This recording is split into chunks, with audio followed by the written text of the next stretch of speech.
right. Hi, Corey. Hi. Welcome to our weekly data meeting.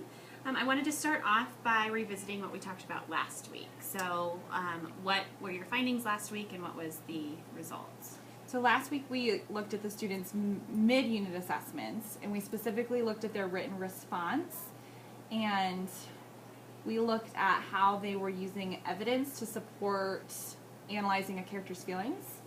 And we kind of noticed that some kiddos were not using evidence at all. Some kiddos were using evidence that didn't match their analysis. And some kiddos were using evidence, but they didn't look at the question, how does Jack feel? So they weren't naming a feeling. So because of that, in the following lessons, when they were doing little summary statements with evidence, I was pulling small groups and facilitating that process of looking at evidence, finding evidence that matches your analysis, and then using that in your response. Okay, great. So now let's look at what you're working on this week, and let's reflect or go back to what standard you were focusing on. What standard is this assessment focusing on? So this is still looking at RI 4.2, and so what we were looking at is if they're referring to key details and examples from text to support either a main idea or an analysis. Okay, so the standard that this is assessing is if they're if able to look at key details, give evidence and examples to their text. So let's talk a little bit specifically about the assignment that you gave this week. Talk me through this and what you were looking for from your students within this task. So this is their end of Unit 1 assessment. So this is where they actually had to write a full paragraph describing what the character Jack had learned about poetry.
and then have them find the evidence or identify the evidence they would need? Yeah, Okay. just kind of slow that process so unpacking. down. Okay.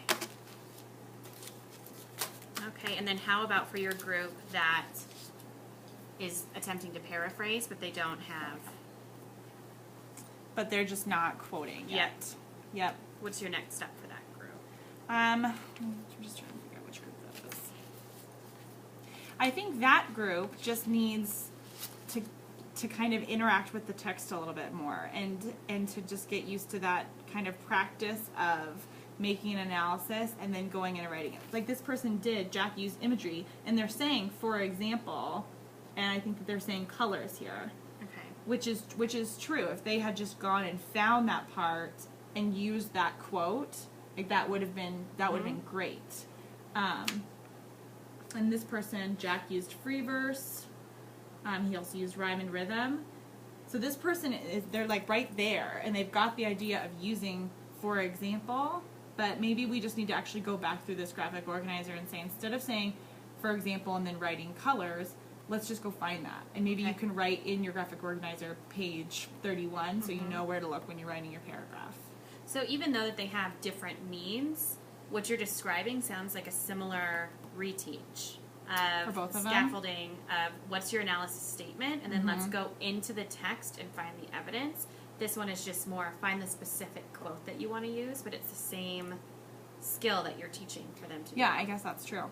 The other kiddos are just using a quote that doesn't exactly match their analysis, but to teach, make an analysis, and then find a quote is actually going to be the same for both of these. So That's actually really nice. Just put them together. just put them right on together. Yeah. Okay, let's move into your met expectations group. Okay. So these kiddos are really just kind of right on track.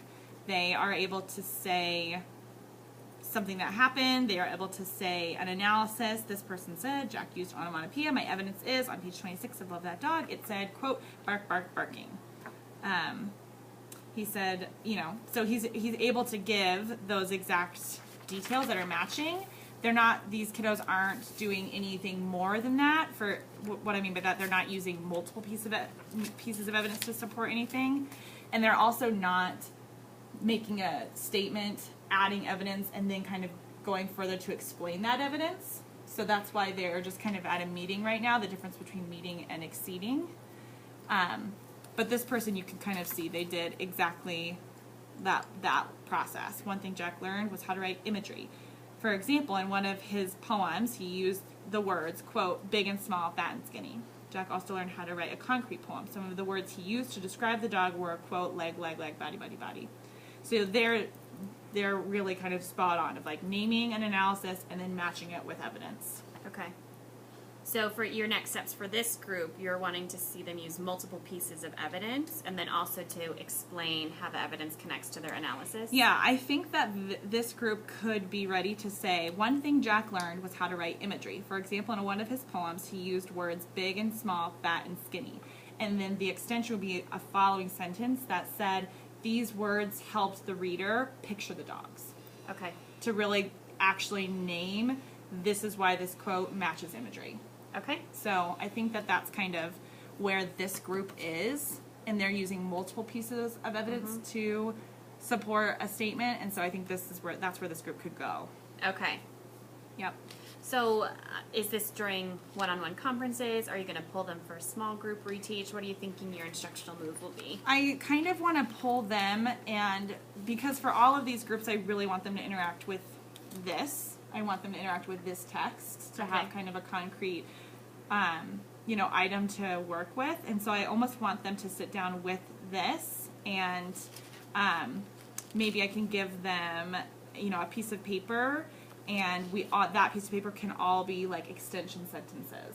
So like, let's look at your first detail, let's look at your evidence you used, and now let's each write a follow-up sentence that it can explain why that evidence matches your detail. Great. Okay. And it's possible that these two exceedings, or these three exceedings, might be able to go with that as well, because what they're doing is they're using multiple pieces of evidence to support a statement, but they're not necessarily going and starting to fully interpret it. So they said, I know that Jack knows how to use imagery. My evidence is when he was talking about his street, he said he has a, quote, thin one. Another piece of evidence is in his blue car poem. He uses the words, quote, splattered with mud. And then she goes, another detail that Jack knows how to do is free verse. So they actually could probably pop in there as well. Okay, so this group is using multiple pieces of evidence, but they also need to have that explanation of the connection piece. Yep. So when you're going back to your meets group, what is your higher priority for this next reteach? Is it for them to use multiple pieces of evidence, or is it to focus on using the evidence that they have to write that connection? That's a good question. So, like, do I want to get them to be using multiple pieces of information or evidence, or do I want them to start analyzing it? Because I could see if you, depending on what your focus point is, for your exceeds group and your meets group could be the same reteach, but it depends on what your next instructional focus for them is. Whether it's, do you want them to first use more pieces of evidence and then have them connect it with an explanation, or do you want them to start with getting in the habit of putting an explanation after the one piece of evidence? Yeah. I almost feel like putting these groups together right now and going over that next step of analyzing, I think would be good. Mainly because I think that that's a priority that fits into a lot of writing responses. Okay. And it's a skill that shows you're able to make a statement, use evidence, and explain the evidence, which kind of goes along with the PACE process. Okay. And I think that that's a more transferable skill that will kind of support them in multiple areas. Okay. So I think that that's a kind of a priority reteach Okay. or extension. Well, I'm going to summarize the notes that I took from the different groups that we just analyzed so that you can put it into your Google form to keep track of what you're going to do for this next week. So for your not meeting group, your next step is to model a lesson and to really focus on the graphic organizer and to have them use the graphic organizer, their analysis, their detail, and then have them go into the text to find matching evidence because they weren't having any evidence with that piece. And then for your partial